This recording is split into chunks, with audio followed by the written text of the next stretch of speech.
الحمد للہ رب العالمین، الصلاۃ والسلام علی خاتم النبیین وعلی آلہ واصحابہ اجمعین، اما بعد۔ اعوذ باللہ من الشیطان الرجیم، بسم اللہ الرحمن الرحیم۔ هو اللہ الذی لا الہ الا هو عالم الغیب والشہادہ هو الرحمن الرحیم۔ آمنت باللہ صدق اللہ مولانا العظیم۔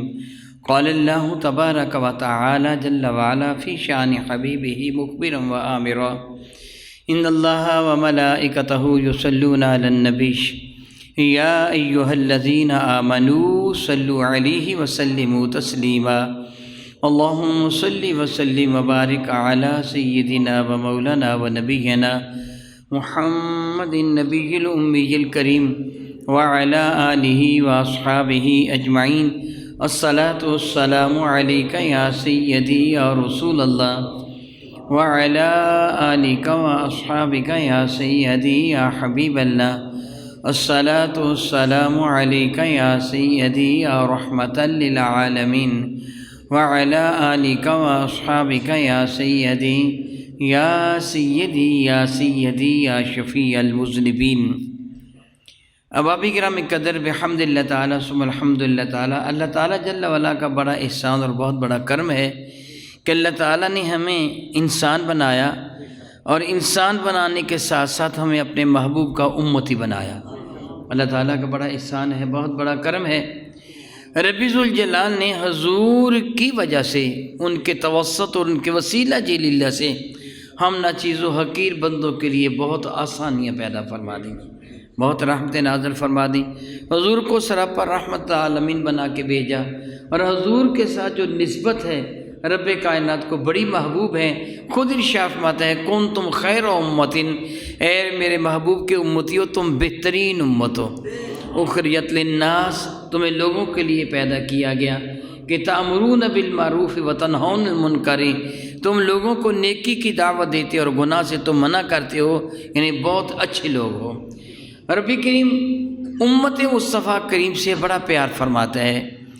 رب کائنات جل وعلا نے ہم ایمان والوں کے لیے خواہ کتنا بھی گناہ گار کیوں نہ ہو، اللہ تعالیٰ نے خوشخبری سنا دی، میرے نبی کے توسط سے، میرے نبی کے وسیلہ سے خوشخبری سنا دی کہ رب کریم فرماتا ہے اے محبوب مکرم علیہ السلام، کل تم یہ اعلان فرما دو، اے میرے محبوب مکرم اپنی امت کے لیے، کافروں کے لیے نہیں ہے، امت اجابت کے لیے، امت دعوت کے لیے نہیں، محض یعنی سارے کے ساری دنیا والے میرے آقا کی امت دعوت پہ شامل ہیں۔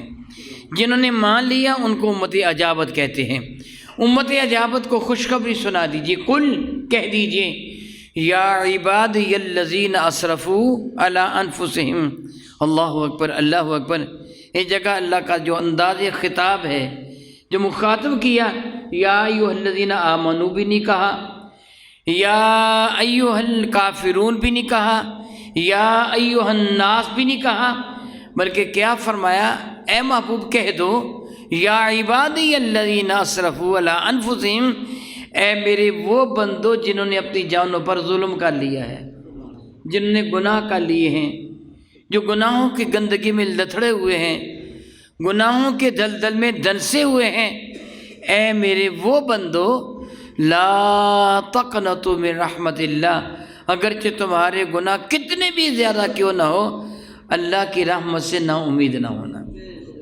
کتنے بھی گناہ کر چکے ہو، کیونکہ تمہارا تعلق، تمہارا توسط، تمہارا واسطہ رسول رحمت کے ساتھ ہے، اس لیے لا تقنطوا من رحمت اللہ، ہو ایمان والے اگرچہ کتنے بڑے گناہ گار بھی کیوں نہ ہو، تم نے دامن مصطفیٰ کو تھام رکھا ہو، کتنے زیادہ بھی گناہ کیوں نہ ہو، یا عبادی الذین اسرفوا علی انفسہم، اے وہ لوگوں جنہوں نے اپنی جانوں پر ظلم کر لیا ہے، لا تقنطوا من رحمت اللہ، اللہ کی رحمت سے نا امید نہ ہونا۔ کیوں؟ ان اللہ یغفر الذنوب جمیعا، اللہ سارے کے سارے گناہوں کو معاف فرما دے گا۔ اللہ تعالیٰ بڑا کریم ہے، کافر کا کوئی گناہ معاف یوں نہیں کیا جاتا، کلمہ طیبہ پڑھے تو تب گناہوں کی معافی ملتی ہے، یہاں اللہ تعالیٰ نے کلمہ طیبہ پڑھنے والے غلامان مصطفیٰ کریم کو فرمایا کہ تم پرواہ نہ کرنا، ہاں اپنے آپ کو گناہوں سے بچا لو، توبہ کر لو، میں سارے گناہ معاف فرما دوں گا۔ تم نے اپنا ہی نقصان کیا ہے نا، اللہ کا نقصان تو نہیں کیا، ممکن نہیں اللہ کا نقصان کرنا۔ اللہ تعالیٰ نے جو تمہیں نصیحت فرمائی ہے، میں معاذ اللہ تعالیٰ سے معاذ اللہ تعالیٰ مثال نہیں دی جا سکتی اللہ تعالیٰ کے ساتھ کسی کی، مگر آپ کو سمجھانے کے لیے مثال دے رہا ہوں۔ آپ اپنے چھوٹے بچے کو کہو کہ سردی میں نہ گھوم، کھانسی ہے کنو نہ کھا، کلفی نہ کھا، تو یہ آپ اپنا بھلا نہیں کر رہے، بھلا اس کا کر رہے ہیں۔ پھر اگر وہ بے وقوفی کر کے کچھ ایسا کام کر بیٹھے تو پھر آپ اسے معاف کر دیتے ہیں کہ تو میرا نقصان نہیں کیا، بے وقوف اپنا نقصان کیا ہے نا۔ تو اللہ کی نافرمانی کرنے والا اللہ کا نقصان تو نہیں کرتا، اپنا کرتا ہے، وہ اپنے آپ کو جہنمی بناتے ہیں۔ اس لیے اللہ تعالیٰ جل وعلا فرماتا ہے میری رحمت سے نا امید نہ ہونا، توبہ کر لینا، سارے گناہوں کو معاف فرما دوں گا۔ حضرت سیدنا انس بن مالک رضی اللہ تعالیٰ عنہ فرماتے ہیں کہ حضرت سیدنا معاذ بن جبل رضی اللہ تعالیٰ عنہ ایک مرتبہ اللہ تعالیٰ جل وعلا کے محبوب ہمارے کریم آقا حضور رحمت عالم صلی اللہ علیہ وسلم کے ردیف تھے۔ ردیف کہتے ہیں اس سوار کو جو سواری پر پیچھے بیٹھا ہو، یعنی ایک سواری پر دو افراد بیٹھے ہوں، ایک آگے بیٹھا ہو مقدم ہے، ایک پیچھے بیٹھا ہو، اس کو ردیف کہتے ہیں۔ معاذ بن جبل میرے کریم آقا کی سواری پر حضور کے پیچھے بیٹھے تھے۔ میرے کریم آقا نے فرمایا یا معاذ، اے معاذ، تو معاذ نے عرض کیا لبیک و سعدیک یا رسول اللہ، اے اللہ کے نبی میں حاضر ہوں، اللہ تعالیٰ جل وعلا آپ پہ رحمتوں کا نزول فرمائے، سعدیک اللہ تعالیٰ جل وعلا آپ کو زیادہ برکت عطا فرمائے، میں حاضر ہوں۔ میرے نبی نے دوبارہ فرمایا یا معاذ، اے معاذ، معاذ نے پھر یہی عرض کیا لبیک و سعدیک یا رسول اللہ۔ حضور نے تیسری مرتبہ ارشاد فرمایا یا معاذ۔ ظاہر ہے کہ جب حضور حضرت معاذ کو پکارتے ہوں گے وہ حضور کے مزید قریب ہو جاتے ہوں گے، ایسے ہے نا، ان کا جسم میرے نبی کے جسم کے ساتھ مس ہو رہا ہوگا۔ اور آگے بڑھ کر کے یا رسول اللہ فرمائیے کیا 3 مرتبہ حضور نے نام لے کے پکارا، حالانکہ ہر مرتبہ انہوں نے جواب دیا تھا۔ تو میرے نبی فرمانے کے تیسری مرتبہ کے جواب میں ما من احد، کوئی بھی بندہ ایسا نہیں ہے یقال جو یوں کہے اشہد ان لا الہ الا اللہ و اشہد ان محمد رسول اللہ، جو بندہ بھی من یقول، جو بھی یہ کہتا ہے، ما من احد، جو بھی کوئی بھی ایسا آدمی نہیں یقول جو یہ کہے اشہد ان لا الہ الا اللہ و اشہد ان محمد رسول اللہ، اللہ مگر حرم اللہ علیہ النار، جو یہ کلمہ طیبہ پڑھ لیتا ہے اللہ تعالیٰ اس پہ جہنم کی آگ حرام فرما دیتا ہے، اس کو جنت میں داخل فرما دیتا ہے، اس پہ اپنی رحمتوں کو نزول فرما دیتا ہے۔ اور حضرت معاذ کو فرمایا ابھی یہ اعلان نہ کرنا تاکہ لوگ بے پرواہ نہ ہو جائیں، یہ اعلان بعد میں کرنا۔ سیدنا معاذ رضی اللہ تعالیٰ عنہ جب جہان رنگبوز سے عالم بالا کی طرف تشریف لے جانے لگے تو آپ نے اپنے لواحقین کو فرمایا رسول رحمت نے مجھے یہ ارشاد فرمایا تھا، میں اس لیے اب بتا رہا ہوں کہ میں مر رہا ہوں، علم کو چھپانا گناہ ہے، میں چھپانا نہیں چاہتا اس لیے تم کو بتا رہا ہوں۔ اسی سے ملتی جلتی وہ حدیث مبارکہ ہے جو حضرت سیدنا ابی ہریرہ رضی اللہ تعالیٰ عنہ سے مروی ہے۔ ابی ہریرہ فرماتے کہ ایک مرتبہ کا ذکر ہے رسول رحمت حضور تاجر بوجم شفیع معظم رحمت عالم صلی اللہ علیہ وسلم ہماری نگاہوں سے اوجھل ہو گئے، یعنی حضور کدھر تشریف لے گئے ہمیں پتہ نہیں تھا، ہم پریشان ہو گئے۔ سبب پریشانی یہ تھا کہ یہودی حضور کے بدترین دشمنوں میں سے ایک دشمن تھے، متعصب تھے، ضدی تھے۔ آپ کا علم ہے کہ یہودیوں نے میرے کریم آقا کو زہر بھی دیا تھا کھانے میں، گوشت پہ زہر ملا کر میرے نبی کو کھلایا تھا، اللہ باللہ تعالیٰ نقصان پہنچاتے تھے۔ ایک مرتبہ حی بن اخطب نامی خبیث یہودی کے مشورہ سے یہودیوں نے میرے کریم آقا کو دعوت دی تھی اپنی گھڑی میں، بنو قریظہ نے، کہ جی آپ ہمارے ہاں آئے، ہم آپ سے کوئی گفتگو کرنا چاہتے ہیں۔ میرے کریم کمال درجہ شفقت فرماتے ہوئے ان کے ہاں جلوہ گر ہو گئے تھے۔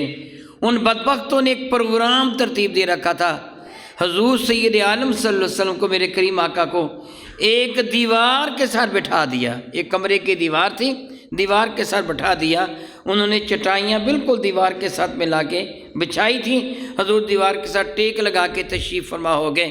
اس خبیث صحیح بن اخطب کے کہنے سے ایک خبیث یہودی اس مکان کی چھت پر چڑھ گیا، چکی کا بڑا پاٹ لے کر، پتھر لے کر اوپر چڑھ گیا، پروگرام یہ تھا یہ اوپر سے میرے نبی پر گرا دے گا۔ اس سے پہلے کہ وہ خباثت دکھاتے، اللہ تعالیٰ نے میرے نبی کو مطلع فرما دیا، حضور جلدی سے اٹھے، مدینہ طیبہ میں آ گئے۔ پھر میرے نبی نے بدبختوں کو مدینہ طیبہ کی بستی سے باہر نکال دیا تھا۔ یہ بار بار معاہدہ کر کے دھوکہ دیتے تھے۔ صحابہ کرام ان سے کبھی بھی امن میں نہیں تھے، ڈرتے تھے کہیں رسول رحمت کو یہ نقصان نہ پہنچائے، غضب نہ پہنچائے۔ منافقین اپنے طور پر نقصان پہنچاتے تھے، وہ اپنے ہو کر مارے آستین کہتے ہیں سانپ کو جو آستین میں گھس گیا ہو، کیونکہ اس کے ڈسنے کا اندیشہ زیادہ ہوتا ہے۔ یہ قریب رہ کر منافقین بدترین قسم کے خبیث سے دشمن تھے اور حضور کو نقصان پہنچانے کی کوشش کرتے تھے۔ اس لیے صحابہ کرام رضوان اللہ تعالیٰ اجمعین بڑے محتاط رہتے تھے، بلکہ حضور کا جو روضہ انور، میں دعا کرتا ہوں اللہ تعالیٰ آپ کو حرم شریفین کی زیارت کا شرف عطا فرمائے۔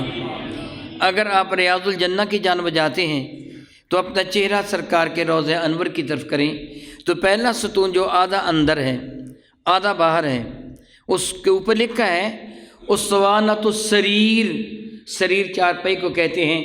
اس جگہ میرے کریم آقا کے چارپائی بچھی ہوتی تھی۔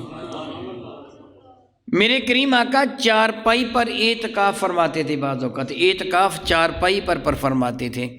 مسجد نبی شریفہ کی جو زمین تھی، فرش نہیں تھا، میرے فرش سے مراد وہ سیمنٹ وغیرہ اس زمانے میں ایجاد نہیں ہوا تھا، پتھروں کا فرش نہیں تھا، کچی زمین تھی، اور بارش کے دنوں میں کیچڑ ہو جاتا تھا، بستر خراب ہو جاتا تھا، اس لیے میرے نبی چارپائی شریفہ بچھا کر اس کے اوپر اعتکاف فرماتے تھے۔ اور فرماتے کہ جب میرے کریم آقا رسول رحمت محسوس فرماتے تو اس دروازے کے راستے یا کھڑکی کے راستے سے اپنا سر انور اپنے کاشانہ مقدس کی طرف کر دیتے۔ سیدہ عائشہ میرے نبی کے سر کو دھو دیا کرتی تھی، وہاں چارپائی تھی۔ دوسرا آپ کو ستون نظر آئے گا، اس کے اوپر لکھا ہے اسوانۃ الحرث، چوکی دار کا یہ ستون ہے۔ یہاں میرے نبی کے دروازے کے قریب صحابہ کرام حضور کی حفاظت کے لیے چوکی داری کیا کرتے تھے۔ سب سے زیادہ یہ ڈیوٹی حضرت علی نے دی ہے رضی اللہ تعالیٰ عنہ۔ تیسرا اسوانہ یعنی تیسرا ستون جو آدھا اندر اور آدھا باہر ہے، اس کے اوپر اسوانۃ الوفود لکھا ہوا ہے کہ جو وفد بارگاہ رسالت باب میں حاضر ہوتے تھے، یہاں ان کے ساتھ میرے کریم آقا ملاقات فرماتے تھے۔ اس کے آگے حضرت سیدہ فاطمہ الزہرا کا گھر شروع ہو جاتا ہے۔ یعنی حضور کے دروازے پر کچھ عرصہ تک صحابہ کرام ڈیوٹی دیتے رہے ہیں تاکہ کوئی یہودی یا منافق الیاذ باللہ تعالیٰ ثم الیاذ باللہ تعالیٰ اچانک حملہ کر کے رسول رحمت کو پریشان نہ کر دیں۔ پھر اللہ تعالیٰ نے اشارہ گرامی قدر فرمایا محبوب بے پرواہ ہو جاؤ، واللہ یعصمک من الناس، اب لوگوں کے شر سے تمہارا رب تمہیں ہمیشہ محفوظ فرما لے گا، کوئی کچھ نہیں کر سکے گا، بے پرواہ ہو جاؤ۔ تب حضور نے صحابہ کرام کو چوکی داری کی ڈیوٹی سے آپ نے آزاد فرما دیا تھا کہ اب میرے دروازے پر کھڑے ہو کر تمہیں چوکی داری کی ڈیوٹی دینے کی ضرورت نہیں ہے۔ میں عرض کر رہا تھا ابتدا میں ایسے نہیں تھا بلکہ ڈر تھا، اس لیے صحابہ کرام پریشان ہو گئے، حضور کو تلاش کرنے لگے۔ سیدنا ابی ہریرہ رضی اللہ تعالیٰ عنہ کہتے ہیں میں بھی تلاش پہ نکلا، باہر گھوم پھر رہے تھے حضور کو تلاش کرتے۔ ایک باغ میں مجھے محسوس ہوا جس طرح اس باغ میں رسول رحمت موجود ہوں۔ یہاں میں یہ حدیث پر کا ضرور رد کروں گا، میری اور آپ کی ماں سید عائشہ صدیقہ رضی اللہ تعالیٰ سے مروی ہے، رسول رحمت جس بازار سے گزر جاتے تھے وہ بازار خوشبوؤں سے مہک اٹھتا تھا، اور صحابہ کرام اگر حضور کو تلاش کرنا چاہتے تو باہر نکل کر فضا کو سونگھتے تھے رسول رحمت کی خوشبو کس بازار سے آ رہی ہے۔ ابی ہریرہ کہتے مجھے محسوس اس باغ کے اندر رسول رحمت موجود ہیں، میرے نبی کی خوشبو کو سونگا تھا یا اللہ تعالیٰ کی طرف سے آپ کو القاء ہوا۔ فرماتے باغ کا دروازہ بند تھا، میں ایک سوراخ کے راستے سے جو باغ کو پانی دینے کے لیے ایک دیوار میں سوراخ تھا، جس طرح وہ کھال وغیرہ ہوتا ہے نکا جس کو پنجابی میں کہتے ہیں، باغ کے اندر دیوار کے نیچے وہ سوراخ تھا، فرمانے کہ وہ سوراخ کے راستے سے گھس گیا۔ جس طرح کوئی جانور سوراخ کے راستے داخل ہوتا ہے، میں سوراخ کے راستے سے گھس گیا، اندر جا کے دیکھا تو رسول رحمت تشریف فرما تھے، میری جان میں جان آئی۔ میں نے عرض کیا یا رسول اللہ علیہ الصلوۃ والسلام، صحابہ کرام بڑے پریشان ہیں، آپ کو تلاش کر رہے ہیں، یا رسول اللہ علیہ السلام آپ یہاں تشریف فرمائیں۔ میرے نبی نے ارشاد گرامی کیا فرمایا، یہ میرے نالین مقدس لے جاؤ، جوتا نالین مقدس لے جاؤ اور جاؤ جا کے ان کو خوشخبری سنا دو، من قال لا الہ الا اللہ فدخل الجنہ، جس نے کلمہ طیبہ پڑھ لی وہ جنت میں داخل ہو گیا، جاؤ جا کے خوشخبری سنا دو۔ ابی ہریرہ رضی اللہ تعالیٰ فرماتے میں نے سرکار کے نالین مقدس اٹھائے اور میں چل دیا، سب سے پہلے جو بندہ مجھے ملا جو حضور کو تلاش کر رہا تھا وہ حضرت فاروق اعظم تھے۔ میں ان کو ملا، میں نے کہا عمر مبارک ہو، رسول رحمت مجھے مل گئے ہیں فلاں باغ میں، یہ دیکھو یہ سرکار کے نالین مقدس ہیں۔ میں نے حضور کے نالین مقدس سے دکھائے اور کہا حضور نے ایک پیغام بھی دیا ہے۔ عمر کہنے کہ بتاؤ جلدی بتاؤ کیا پیغام دیا؟ تو کہتے ہیں کہ میں نے یہ سنا دیا کہ حضور نے فرمایا جس نے لا الہ الا اللہ محمد رسول اللہ پڑھا وہ جنت میں داخل ہو جائے گا۔ یہ سنتے ہی حضرت عمر نے زبردست تھپڑ مجھے مارا، سینے پر مارا، فرماتے ہیں بڑی زور سے مارا، میں رونے لگا، کہنے کہ چل واپس۔ میں واپس چل پڑا حضور کی جانب، عمر بھی میرے ساتھ تھے، حضور کی خدمت میں حاضر ہو گئے۔ میں رو رہا تھا، میرے نبی نے فرمایا کہ ابی ہریرہ کیوں رو رہے ہو؟ تو میں نے سارا واقعہ سنا دیا، یا رسول اللہ آپ نے حکم دیا تھا یہ جو ملے اس کو یہ بتا دینا، حدیث سنا دینا۔ یا رسول اللہ پہلے بندے کو میں نے حدیث نے اس نے مجھے مارا، عمر نے مجھے مارا ہے، میں نے اس کو سنایا تھا، انہوں نے مارا۔ تو میرے نبی فرمایا کہ عمر کیوں مارا تو نے اس کو؟ میں نے کہا تھا جا کے لوگوں کو بتا دو۔ حضرت عمر نے کہا یا رسول اللہ اگر اس نے یہ اعلان کر دیا نا تو لوگوں نے عمل چھوڑ دینے، نہ نماز پڑھیں گے، نہ روزہ رکھیں گے، نہ جہاد کریں گے۔ بات سن کے میرے نبی مسکرا دیے، فرمایا عمر تو نے صحیح کہا، ابو ہریرہ بھی رہنے دو، بات ایسے ہی ہے جو میں نے کہہ دیا ہے، بات ایسے ہی ہے، البتہ ابھی رہنے دو۔ رب ذوالجلال کو یہ کلمہ طیبہ بہت ہی محبوب ہے، بہت ہی محبوب ہے، بہت ہی محبوب ہے۔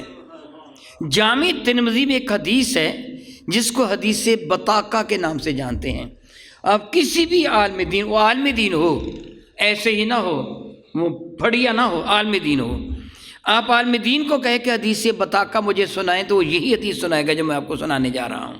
بڑی مشہور حدیث بطاقہ، میرے اور آپ کے کریم آقا تاجدار بوجم شفیع معظم رحمۃ اللہ نے خبر دی قیامت کے دن اللہ رب العزت جل مجد الکریم ایک آدمی کو اپنے حضور طلب فرمائے گا، یہ آدمی گناہ گار ہوگا، اس کے گناہوں کے دفاتر 99 ایک کم 100 گناہوں کے دفاتر ہوں گے، اور ہر دفتر، ہر وہ جو دفتر ہوگا رجسٹر ہوگا وہ کتنا لمبا ہوگا؟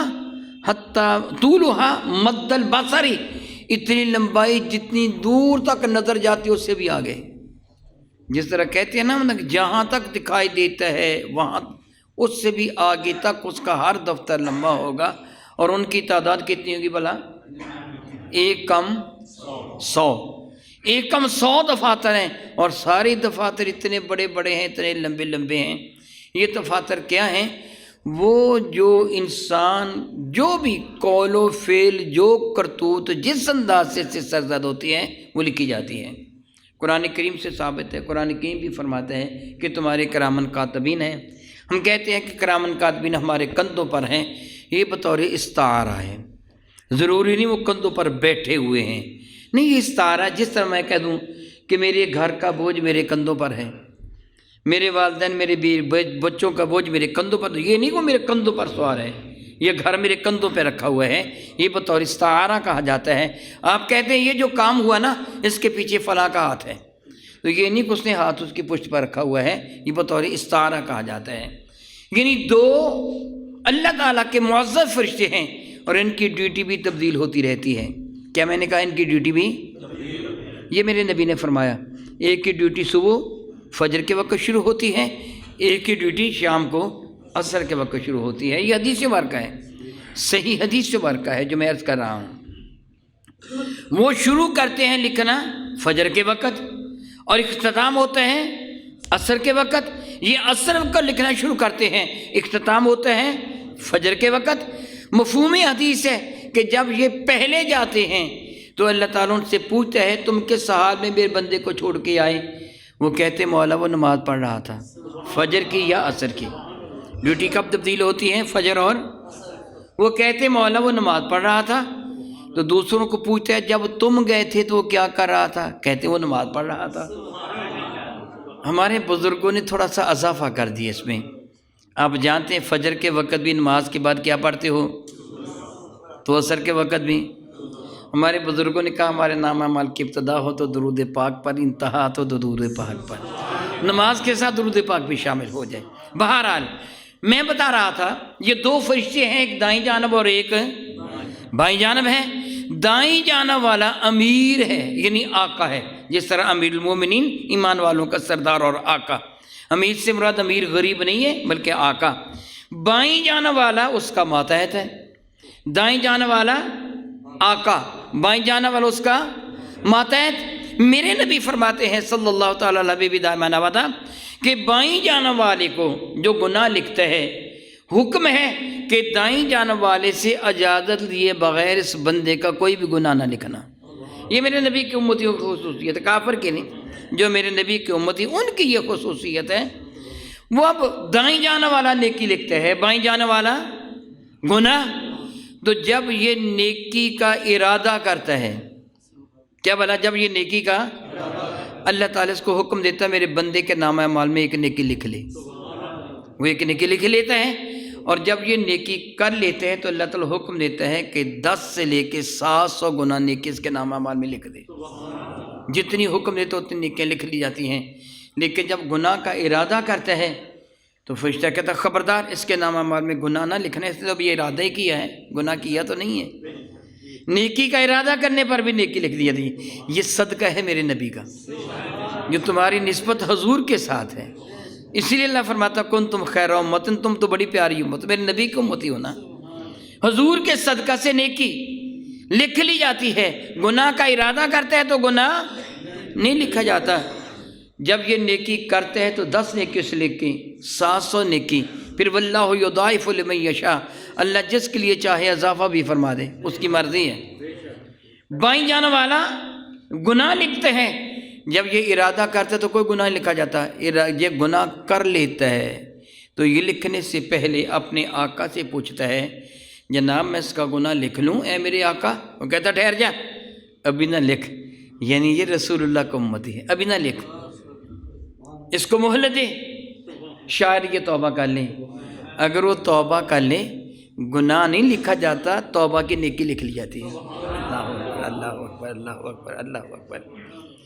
اگر یہ توبہ نہ کریں، وہ ٹھہر کے پھر پوچھتے ہیں ابھی تک اس سے توبہ نہیں کی، لکھ لوں؟ وہ کہتا ابھی ٹھہر جا، نہ لکھ، ہو سکتا ہے اللہ سے توبہ کی توفیق عطا فرما دے۔ اگر توبہ کر لے تو فبیہا، نہ کرے پھر وہ تیسری مرتبہ پوچھتا ہے بہت دیر ہو گئی ہے اس سے توبہ نہیں کی، لکھ لوں؟ کہتا ہے لکھ لے مگر ایک گناہ لکھنا، ایک سے زیادہ نہیں۔ اللہ سے ہدایت جیسے مہلت ملی تھی، توبہ نہیں کی۔ میرے نبی فرماتے ہیں اللہ تعالیٰ کو وہ گناہ گار بڑا پیارا لگتا ہے۔ کیا بلا ہے گناہ گار مگر گناہ گار بھی ہے، پیارا بھی لگتا ہے۔ نیکوکار تو پیارے لگتے ہیں، گناہ گار پیارا لگتا ہے۔ عرض کیا کہ رسول اللہ کون سا گناہ گار؟ فرمایا جو گناہوں سے بچتا ہے لیکن گناہ ہو جائے تو جلدی ہی توبہ کر لیتا ہے۔ پھر اللہ تعالیٰ فرشتوں سے فرماتا ہے میرے بندے نے گناہوں سے بچنے کی کوشش کی، لیکن جب اس سے گناہ ہو گیا وہ مجھ سے ڈرتا ہے کہ میرا اللہ گناہوں پر گرفت فرماتا ہے۔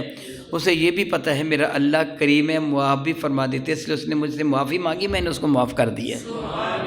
کریم ہے نا، کریم ہے نا، اور کریم وہی ہوتا ہے نا جرم کرنے والے کو بھی معاف کر دے، وہ کریم ہے۔ جو معافی مانگی، جو اس کو معاف کرنا اتنا بڑا کمال نہیں ہے، کمال تو یہ ہے کہ بن معافی مانگے ہی معاف فرما دیتا ہے۔ جب اس کی جانب متوجہ بندہ ہوتے ہیں، دل میں شرمندہ ہوتے ہیں۔ تو میں کہہ رہا تھا یہ نامہ اعمال اس کے لکھے ہوئے تھے، حد نگاہ تک اس کی لمبائی تھی، طول تھا، عرض تھا، 99 گناہوں کے دفاتر۔ میرا اللہ اس سے فرمائے گا بتا میرے لکھنے والوں نے تیرے ساتھ زیادتی تو نہیں کی؟ یعنی جو گناہ لکھے گئے ہیں بوگس تو نہیں ہیں، فیک تو نہیں ہیں، میرے لکھنے والوں نے تیرے ساتھ کوئی زیادتی تو نہیں کی؟ وہ بندہ کر کے نہیں مولا تعالیٰ کوئی زیادتی نہیں کی، سچ لکھا ہے، یہ گناہ میں نے کیے۔ کافر کہہ دے گا میں نے زیادتی کی ہے، کافر کہہ دے گا زیادتی کی میرے ساتھ، میں نے تو یہ گناہ کیے ہی نہیں، میرے نامہ اعمال میں ایسے لکھ دیے گئے، میرے پاس تو کوئی نبی آیا ہی نہیں، ایسے ہی مجھ پہ الزام لگا دیا گیا۔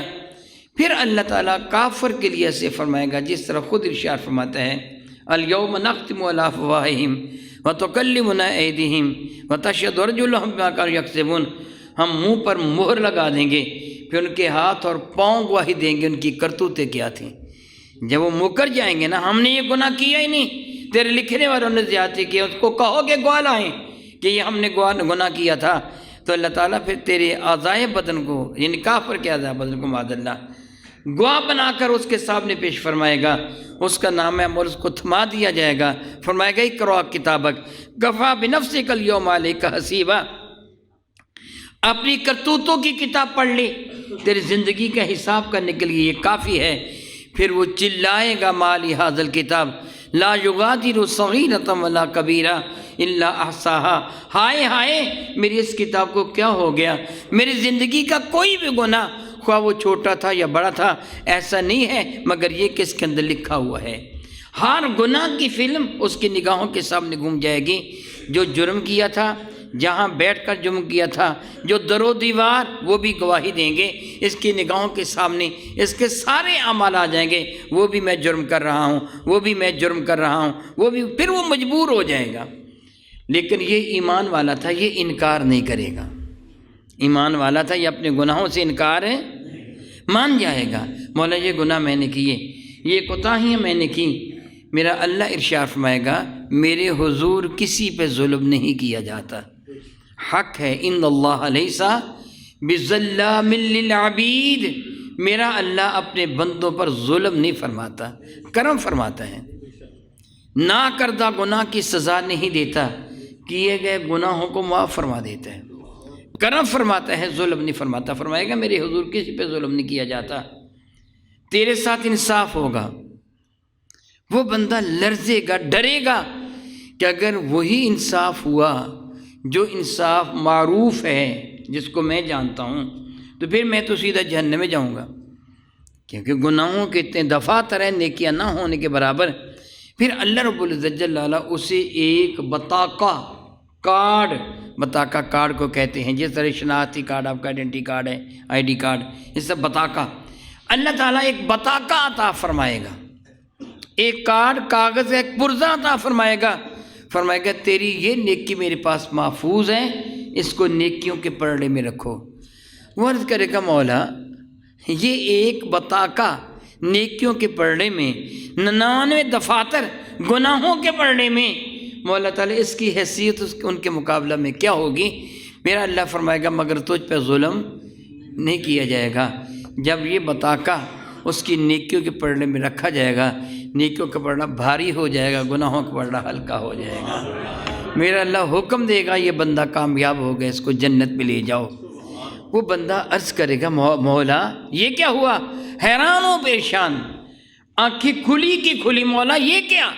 99 دفتر گناہوں کے اتنے بڑے بڑے مقابلہ میں ایک چھوٹا سا بطاقہ، اس کا نام ہی حدیث بطاقہ ہے، چھوٹا سا بطاقہ، مولا تعالیٰ اس میں اتنا وزن؟ رب کریم فرمائے گا یہ وہ کلمہ طیبہ ہے جو تو نے محبت کے ساتھ پڑھا تھا،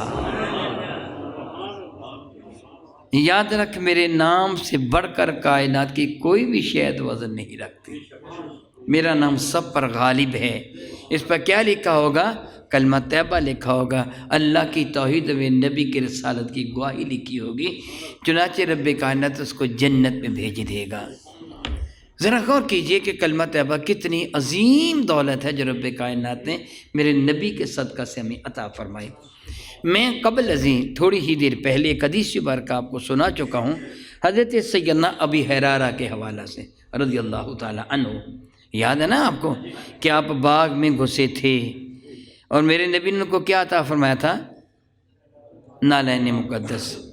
میرے کریم آقا چادر بھی زیب تن فرماتے، چادر عطا فرما سکتے تھے، امامہ عطا فرما سکتے تھے، کچھ اور عطا فرما سکتے تھے۔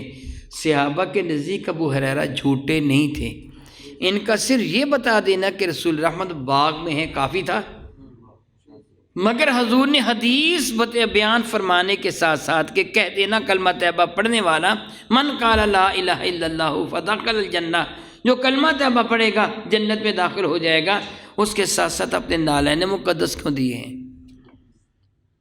علماء کرام فرماتے سبب یہ ہے کہ کلمہ طیبہ بھی پڑھ، ان کے نقش قدم پہ بھی چل، ان کے بتائے ہوئے راہ پر بھی چل، تو سیدھا جنت میں چلا جائے گا۔ رب کائنات جل والا تیرے گناہوں کو معاف فرما دے گا۔ میرے اور آپ کے کریم آقا تاجدار ارب و جم شفیع معظم رحمت عالم صلی اللہ علیہ وسلم کا ارشاد گرامی قدر ہے، من آخر کلامہ لا الہ الا اللہ فدخل الجنہ، جس کا آخری کلام کلمہ طیبہ ہوا وہ سیدھا جنت میں چلا جائے گا، اس کے گناہوں سے درگزر فرما لیا جائے گا۔ اس لیے میں آپ کو ایک نصیحت کروں گا، آپ اس نصیحت کو ہمیشہ کے لیے حرز جا بنا لیجئے، اپنی جان کی حفاظت کے لیے بہترین شے بنا لیجئے، روزانہ سونے سے پہلے کلمہ طیبہ ضرور پڑھ لیا کیجئے، کیا جانے یہ رات زندگی کی آخری رات ہو۔ تو میرے نبی فرماتے جس کا آخری کلام کلمہ طیبہ ہوا وہ سیدھا جنت پہ چلا جائے گا۔ سونے سے پہلے یعنی کوئی بھی باتیں کرنے کے بعد آپ لیٹ یا آنکھیں بند کرنے لگیں تو کلمہ طیبہ۔ اس کے علاوہ بھی میں نے آپ کو ایک حدیث مبارکہ سنائی تھی قل هو اللہ سورہ اخلاص کے بارے میں، کہ میرے اور آپ کے کریم آقا رسول عربی شفیع معظم رحمت عالم صلی اللہ علیہ وسلم کے اشارے گرامی قدر ہے کہ جو کوئی میری سنت کے مطابق لیٹے، میرے کریم آقا کی سنت مطہرہ کیا تھی؟ میرے کریم آقا صلی اللہ علیہ وسلم اپنا رخ زیبا حرم کعبہ کی جانب رکھتے تھے، پہلو کے بل لیٹتے تھے، اپنا دست مقدس اپنے رخسار انور کے نیچے رکھتے تھے، داہنا ہاتھ اپنے رخسار انور کے نیچے رکھ کر حضور داہنی کروٹ حرم کعبہ کے چہرہ فرما کر آرام فرماتے تھے۔ حرم کعبہ مدینہ طیبہ میں جنوب کی جانب ہے، گویا حضور جس طرح اس وقت تشریف فرما کہ سر مقدس مغرب کی جانب، مبارک پاؤں مشرق کی جانب اور رخ طیبہ پہلو کے بل جنوب کی جانب حرم کعبہ کی جانب ہوتا، میرے نبی نے فرمایا جو اپنا چہرہ حرم کعبہ کی جانب داہنی کروٹ لیٹے، میرے نبی فرماتے قل هو اللہ احد، ایک روایت میں 100 ہیں، ایک روایت میں 200 مرتبہ پڑھ لیں، اس کے اور جنت کے درمیان اتنا فاصلہ رہ جائے گا، وہ مر کر رب کے حضور حاضر ہوگا تو رب فرمائے گا داہنی جانب سے جنت میں داخل ہو جا، داہنی طرف سے جنت میں داخل ہو جا۔ لا الہ الا اللہ، یہ کلمہ طیبہ محمد رسول اللہ سمیت کلمہ طیبہ اللہ تعالیٰ کو بڑا محبوب ہے۔ آیت الکرسی شریفہ میں بھی ہے اللہ لا الہ الا الحی القیوم۔ میرے نبی فرماتے سیدنا علی مرزا سے مروی ہے جو کوئی ہر نماز کے بعد آیت الکرسی پڑھ لیا کرے، اپنی عادت بنا لے، ہر نماز کے بعد آیت الکرسی پڑھ لیں، اس کی اور جنت کے درمیان اتنا فاصلہ رہتا ہے، ادھر موت اس کی آنکھیں بند کرتی ادھر جنت کا دروازہ کھل جاتا ہے۔ میں نے خطبہ کے اندر سورہ حشر کی آخری آیات مبارکہ میں سے پہلی آیت میں 3 آیات مبارکہ میں سے پہلی هو اللہ الذی لا الہ الا هو عالم الغیب والشہادہ پڑھی ہے۔ میں یہ پہلے بھی کئی مرتبہ بیان کر چکا اور اب بھی بیان کر رہا ہوں۔ میں بار بار بیان کیوں کرتا ہوں؟ شاید اگر کوئی بندہ بھول گیا ہو تو اس کو یاد آ جائے۔ میرے دل کی یہ تمنا ہے کہ اللہ تعالیٰ آپ سب پر اپنی رحمت نازل فرما دیں۔ میں لالچی ہوں، میرے نبی فرماتے خیر الناس من ینفع الناس، مجھے اپنے امتیوں میں وہ بندہ اچھا لگتا ہے جو میرے امتیوں کو بھلا سوچتا ہے۔ خیر الناس انسانوں بہترین انسان وہ ہے من ینفع الناس جس سے انسانوں کو نفع پہنچتا ہے۔ حضور بہت پسند فرماتے ہیں کہ اس کے حضور کے امتیوں کا بھلا چاہا جائے۔ میں آپ کا بھلا اس لیے چاہتا ہوں کہ میرے نبی مجھ سے راضی ہو جائیں، میں خود لالچ کرتا ہوں۔ میں نے یہ حدیث کا متعدد مرتبہ آپ کو سنائی ہے، اب پھر کہہ رہا ہوں، جو نئے 2 صحابہ تشریف لائے ہیں ان کے علم میں اضافہ ہو جائے گا۔ سیدنا معقل بن یسار رضی اللہ تعالیٰ نے حدیث مبارکہ کے راوی ہیں، امام ترمذی نے جامع ترمذی کے اندر حدیث مبارکہ کو نقل کیا۔ میرے نبی فرماتے ہیں صلی اللہ تعالیٰ علی حبیبہ دائما ابدا، جو کوئی صبح کو مسلمان، جو مسلمان بھی ایمان والا مرد ہو یا عورت، جوان ہے یا بوڑھا ہے، کوئی بھی جو کوئی ایمان والا صبح کو 3 مرتبہ پڑھ لیں اعوذ باللہ السمیع العلیم من الشیطان الرجیم، 3 مرتبہ یہ پڑھیں، پھر بسم اللہ الرحمن الرحیم پڑھ کر سورہ حشر کی آخری 3 آیات مبارکہ، هو اللہ الذی لا الہ الا هو عالم الغیب والشہادہ، آخر تک یہ تینوں آیتیں پڑھ لیں۔ میرے نبی فرماتے صبح پڑھے گا تو شام تک اللہ تعالیٰ 70,000 فرشتوں کی ڈیوٹی لگا دے گا جو اس کے حق میں دعائے رحمت کرتے رہیں گے۔ صبح سے لے کے شام تک 70,000 فرشتے۔ تو کہیں جاتا ہے، کام کاج پہ جاتا ہے، دکان پہ جاتا ہے، گھر سے باہر جاتا ہے، کہتا ہے امی میرے لیے دعا کرنا، ابا جی میرے لیے دعا کرنا، استاد کو شیخ کو کہے گا میرے لیے دعا کرنا، اپنی اہلیہ کو کہے گا اللہ کی بندی میں جا رہا ہوں کام پر میرے لیے دعا کرنا۔ یہ ڈیوٹی تو ان کی لگاتا ہے، معلوم نہیں تیری ڈیوٹی بھی قبول ہے کہ نہیں، ان کی دعا بھی قبول ہے کہ نہیں۔ اگر تو ان آیات مقدسہ کی تلاوت کرتا ہے تو پھر ڈیوٹی اللہ لگاتا ہے اور لگاتا فرشتوں کی ہے۔ اگر ان کی دعا کو قبول نہیں کرنا تو ڈیوٹی لگانے کا فائدہ۔ میرے نبی فرماتے 70,000 فرشتے شام تک اس کے حق میں دعا کرتے ہیں، اگر اس دوران وہ مر جاتا ہے تو اللہ تعالیٰ مرتبہ شہادت عطا فرما دیتا ہے، اور یہی اجر اسی عطا کیا جاتا ہے جو رات کو پڑھ لیتا ہے۔ کچھ مشکل تو نہیں ہے نا؟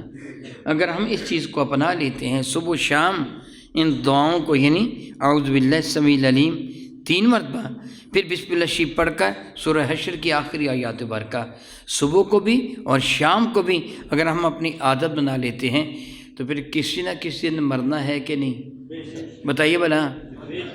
تو پھر میرے نبی کیا فرماتے ہیں، یہ پڑھنے والا، رات کو پڑھنے والا اگر رات کو مرے گا، دن کو پڑھنے والا دن کو مرے گا، تو اللہ تعالیٰ مرتبہ شہادت بھی عطا فرما دے گا۔ کتنی بڑی بات ہے۔ میں آپ سے اب ایک سوال کروں گا، یہ آخری بات میں کر رہا ہوں، سوال کروں گا، آپ مجھے بتائیے یہ سب کچھ کس کے صدقہ سے ملا ہے آپ کو؟ میرے نبی کے صدقہ سے ملا ہے؟ پھر آپ کتنے خوش قسمت ہیں کہ حضور کے امتی ہیں۔ پھر آپ کو نبی سے وفا کرنی چاہیے کہ نہیں؟ سب کچھ ان کے صدقہ سے ملا۔ میں دعا کرتا ہوں کہ رب کائنات تو جب تک ہمیں زندہ رکھ، اپنے اور اپنے محبوب کی محبت میں زندہ رکھنا۔ ہمیں آخر ہج کی آئیں تو تیرے اور تیرے محبوب کے پیار میں آئے، اور قیامت کے دن اٹھیں تو تیری رحمت کا، تیرے محبوب مکرم کے دامن کرم کا سایہ ہمارا مقدر بنے۔ آمین ثم آمین، وآخر دعوانا ان الحمد للہ رب العالمین۔